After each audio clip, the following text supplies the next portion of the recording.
Hello everyone, welcome to Netra is. Bharat এবং পাকিস্তানের মধ্যে কী পরিস্থিতি তৈরি হয়েছিল কিংবা বর্তমানেও আছে এটা আমরা সকলে জানি।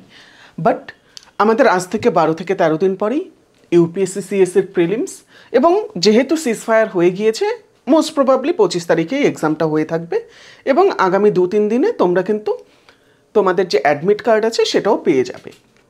বাট এই যে বিষয়টা ঘটলো বা এই যে আমাদের কনফ্লিক্টটা ঘটলো ভারত এবং পাকিস্তানের মধ্যে, এটা থেকে প্রিলিমসে কিন্তু আমরা কোশ্চেন এক্সপেক্ট করতে পারি, এবং আনডাউটেডলি হয়তো একটা কোশ্চেন মিনিমাম এখান থেকে আসতে পারে। বাট এই ভারত পাকিস্তান ইস্যু যে রয়েছে বা যেটা হলো, সেখান থেকে কি ইম্পর্টেন্ট এরকম টপিক আছে যেখান থেকে আমরা প্রশ্ন এক্সপেক্ট করতে পারি? তো দেখো, মূলত এখানে 4টে টপিক আছে যেটা কিন্তু ইম্পর্টেন্ট, যার মধ্যে প্রথম এবং মোস্ট ইম্পর্টেন্ট যেটা সেটা হচ্ছে মিসাইল টেকনোলজি। সম্পূর্ণ মিসাইল টেকনোলজি যে আছে সেটা এখানে ইম্পর্টেন্ট হয়ে যাচ্ছে। এর পাশাপাশি ভারতের যে বিভিন্ন মিসাইলগুলো আছে, সম্পূর্ণ মিসাইল আর্সেনালই কিন্তু ইম্পর্টেন্ট। সে তুমি পৃথিবী বলো, S-400 বলো, অগ্নি বলো, আকাশ বলো, সমস্ত কিছু, সে এয়ার ডিফেন্সও হতে পারে কিংবা আমাদের নর্মাল মিটিয়ার বা অন্যান্য যে মিসাইলগুলো আছে সেগুলোও কিন্তু ইম্পর্টেন্ট হয়ে যায়।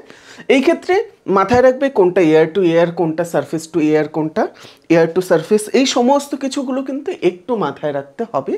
এভাবে তোমাদের কিন্তু খেলতে পারে ইউপিএসসি সিএসসিতে। দ্বিতীয় যেটা ইম্পর্টেন্ট আমাদের সেটা হচ্ছে ইন্ডাস রিভার সিস্টেম। শুধু ইন্ডাস ওয়াটার ট্রিটি না, আনডাউটেডলি ইন্ডাস ওয়াটার ট্রিটি ইম্পর্টেন্ট। এখানে ইস্টার্ন রিভার কি, ওয়েস্টার্ন রিভার কি, সেগুলো আমাদের শুধু কনজামশন বাদে নন কনজামশন এর জন্য যে বিভিন্ন ইউজ করতে বলেছে, সেগুলোর ক্ষেত্রে কি কি ইউজ হতে পারে সেই জিনিসগুলো ইম্পর্টেন্ট। এবং তার পাশাপাশি ইন্ডাস রিভার সিস্টেম যে আছে, আমাদের সিন্ধু যে নদ আছে সেটা, তার যে উপনদগুলো আছে বা উপনদীগুলো আছে সেগুলো সমস্তগুলো কোনটা কোন জায়গা দিয়ে মূলত বয়ে যাচ্ছে, কোনটার উপরে কোন ড্যাম তৈরি হয়েছে, কোনটা কোন পাহাড়ের বা কোন পর্বতশ্রেণীর মাঝ দিয়ে গিয়েছে, কোনটার পাশে কোন শহর রয়েছে, এই সব কিছু কিন্তু আমাদের ইম্পর্টেন্ট হয়ে যাচ্ছে ইন্ডাস রিভার সিস্টেমের দিক থেকেও। তো আমাদের এটাও কিন্তু মাথায় রাখতে হবে। থার্ড যেটা আমাদের ইম্পর্টেন্ট সেটা হচ্ছে ভারতের নিউক্লিয়ার কমান্ড অথরিটি বা এনসিএ। এনসিএর ক্ষেত্রে আমরা দুটো কমান্ড অথরিটি দেখতে পাই, স্ট্র্যাটেজিক, পলিটিক্যাল। কোনটা কে হেড করছে সেটা, এনএসএ এই ক্ষেত্রে একটা হেড করছে, একটা পিএম হেড করছে। তো সেই হিসেবে সম্পূর্ণ জিনিসটা দেখতে হবে।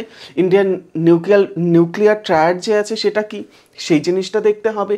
নো ফার্স্ট ইউজ পলিসি যে আছে আমাদের সেটাকে কিছুটা দেখতে হবে, এবং নর্মাল আমাদের ফিউশন ফিশন যে টেকনোলজি আছে সেই বিষয়গুলো সম্পর্কে কিছুটা কিন্তু এই ক্ষেত্রে দেখতে হবে। খুব বেশি ইম্পর্টেন্ট না, বাট কিছুটা ইম্পর্টেন্ট। এবং ফোর্থ যেটা বা 4 নম্বর যেটা সেটা হচ্ছে আমাদের ইনফরমেশন টেকনোলজি অ্যাক্ট 2000। এই আইটি অ্যাক্ট 2000 আমাদের জন্য ভীষণ ইম্পর্টেন্ট, স্পেশালি 66A এবং 69A। কেন তোমরা জানো, দ্য ওয়ার যে নিউজ পেপার আছে সেটারও কিন্তু বলতে পারো এক প্রকার ইন্ডিয়াতে ব্যান লেগেছে, সেটার ওই বলতে পারো আনফেমাস সেই ইন্টারভিউটার পর। একই রকমভাবে আমরা পাকিস্তানি বহু বলতে পারো, ইনফ্যাক্ট প্রত্যেকটা ইউটিউব চ্যানেলকেই অলমোস্ট ভারতে ব্যান হয়ে যেতে দেখেছি। ইনফ্যাক্ট আমরা কিন্তু বাংলাদেশি বহু যে নিউজ চ্যানেলগুলো আছে, ইউটিউব চ্যানেলগুলো আছে, সেগুলোকেও ব্যান হতে দেখেছি। ইনফ্যাক্ট ভারতের যে বহু ইউটিউব চ্যানেল আছে সেগুলোও পাকিস্তান ব্যান করে দিয়েছে। তো সেই দিক থেকে এটা কিন্তু আমাদের ইম্পর্টেন্ট। তাই এই 4টে মোস্ট ইম্পর্টেন্ট, এবং আনডাউটেডলি এখান থেকে মিনিমাম একটা কিংবা দুটো কোশ্চেনও কিন্তু এক্সপেক্ট করতে পারো। এবং এই 4টে জিনিস তোমরা যদি একবারে পড়ে নাও, তোমাদের 2 ঘন্টার চেয়েও কম সময়ে কিন্তু এটা হয়ে যাবে। এবং 2 ঘন্টার চেয়ে কম সময়ে তুমি যদি দুটো কোশ্চেন শিওর শর্টভাবে অ্যান্সার করতে পারো, আমি মনে করি এটা অবশ্যই এই সময়টা তোমাদের দেওয়া উচিত। তো এই পর্যন্তই আজকের এই সেশনটা ছিল। যদি তোমাদের কোনো প্রশ্ন থেকে থাকে তোমরা অবশ্যই কমেন্ট সেকশনে জিজ্ঞাসা করতে পারো, নয়তো এই পর্যন্ত দেখবার জন্য ধন্যবাদ। Have a good day head.